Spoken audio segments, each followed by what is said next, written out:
Oi pessoal, bem-vindos. Nós vamos iniciar a semana 1 do Plano de Estudo Tutorado volume 3, tá? O tema da aula dessa semana vai ser a introdução à entalpia, tá? Então a gente vai ver conceito de entalpia, tá? Primeira coisa, a gente vai ver como que se processa as mudanças de estado físico, onde que ocorre absorção de calor e onde ocorre liberação de calor. Quando eu passo do estado sólido para o líquido, para acontecer essa mudança de estado, lembrando que a mudança de estado não altera a formação da sua substância. A mudança de estado vai apenas mudar o estado físico da matéria. Então, era água no início que você tinha em estado sólido, você continua tendo água, só que agora no estado líquido, tá? Então, o que a gente tem? De sólido para líquido, nós colocamos o nome de fusão, tá? Sempre que para isso acontecer, tem que haver absorção de calor. O mesmo acontece do líquido para gás, que é a vaporização, tá? Dentro da vaporização, a gente tem a calefação, a evaporação, a ebulição, todas são mudanças de estado líquido para o gás, só que de maneiras diferentes, tá?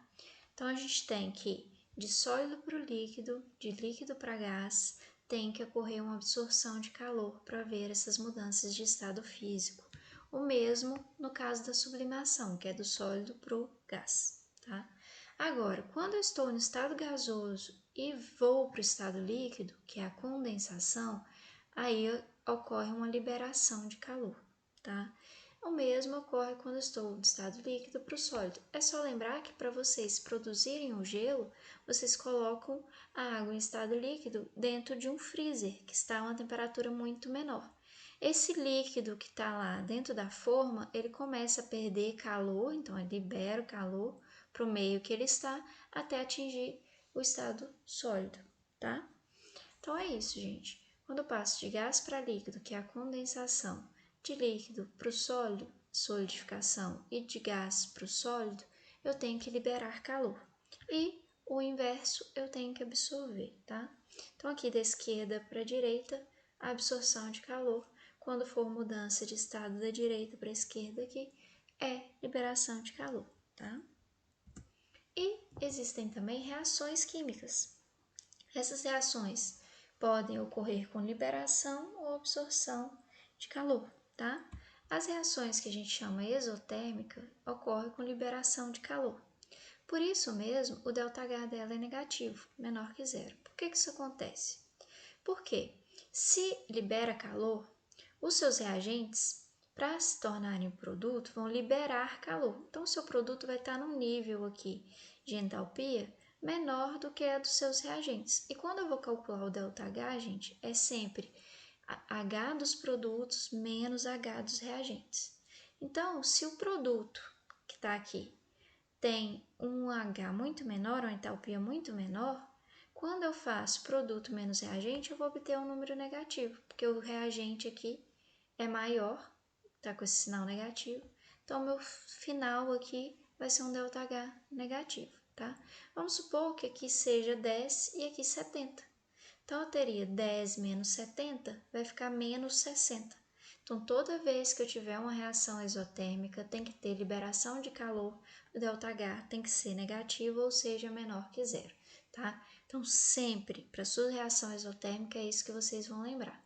Por quê? Porque o H do produto é menor que o H dos reagentes. Já na reação endotérmica, ao se processar, ela vai ter absorção de calor. Então, o nível ali de energia que vai ter ali para o produto vai ser maior do que a dos reagentes. Então, está no nível mais alto. Por exemplo, aqui 90 e o reagente em 15, tá? Se você fizer produto que está lá em 90 menos 15, vai dar 75, positivo.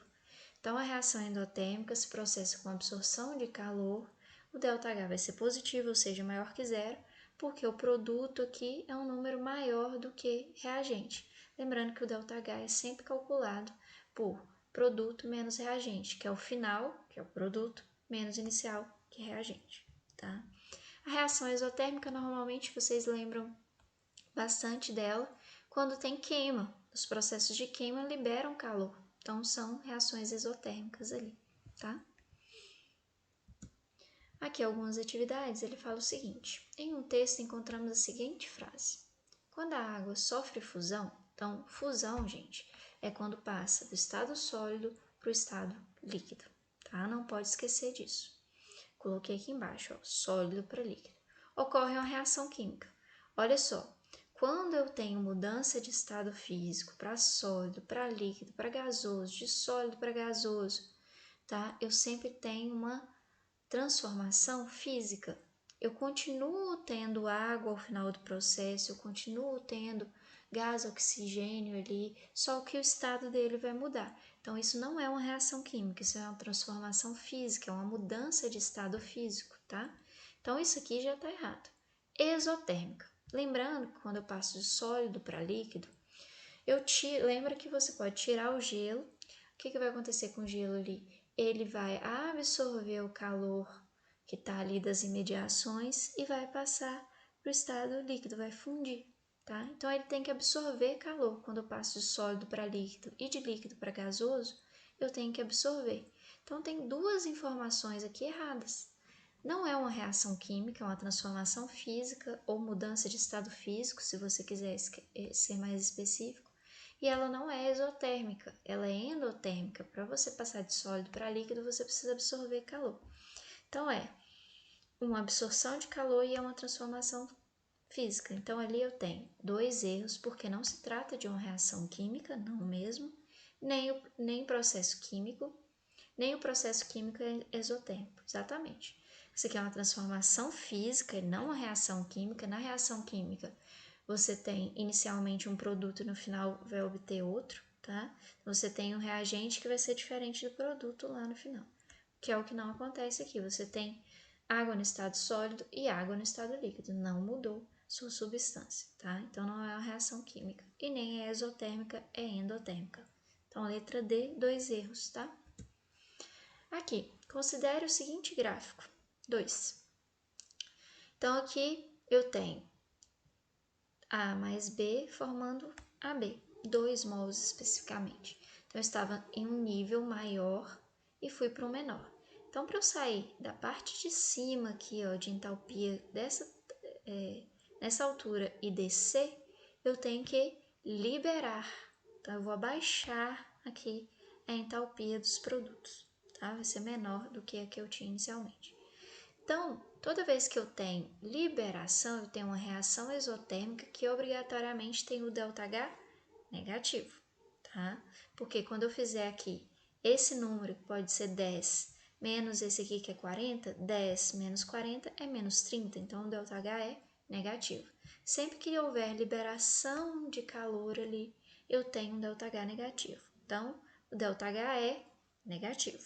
A reação é quando tem liberação de calor, quando eu saio aqui de um nível de entalpia para um menor, é sempre exotérmica, vai liberar calor, então é exotérmica, porque que se processa com liberação de calor. Falou em exotérmica, falou em ΔH negativo, falou em liberação de calor, tá? Então a resposta certa aqui, letra B, ΔH é negativo. A reação é exotérmica, porque se processa liberando calor, ok? Solicitado a classificar determinados processos, como exotérmicos ou endotérmicos, o estudante apresentou este quadro.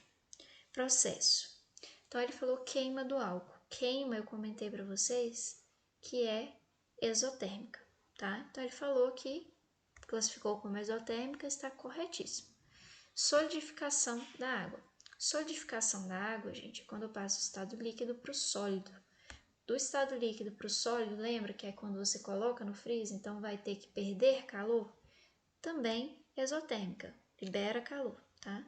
E a evaporação da água? Quando eu passo do estado líquido para o gasoso, eu tenho que absorver calor. Então, quando ele pergunta quantos erros o estudante cometeu?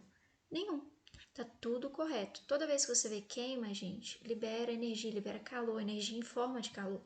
Então, é exotérmica. Solidificação da água, passar do estado líquido para o sólido. Exotérmica também precisa liberar aquele calor que está ali.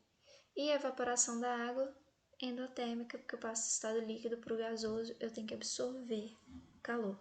Então, ele não errou em em nenhum momento ali, tá? Na 4. O metano é um poluente atmosférico, a sua combustão completa é descrita pela reação, então ele te mostrou aqui. Então ele está falando que se processa dessa forma. Olha só, estou em 965 kJ por mol. Depois da reação eu vou lá para 75. Então eu tive que, para sair de 965 e para ir para 75, eu tenho que liberar. Liberação é um processo exotérmico. Quanto que eu vou liberar? Eu tenho que pegar 75 menos 965, tá? Que vai me dar menos 890 kJ por mol, tá? Então, por isso que a resposta certa aqui é a letra B.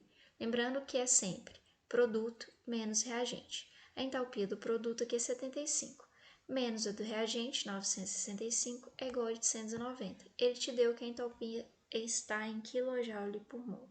Então, se eu sair de a entalpia 965 fui para uma 75, eu tive que liberar calor, tá? Liberar calor é processo exotérmico, tá? Então, letra B. Bom, pessoal, é só isso. Qualquer dúvida, entre em contato pelo aplicativo Conexão Escola, através do chat ou pelo WhatsApp.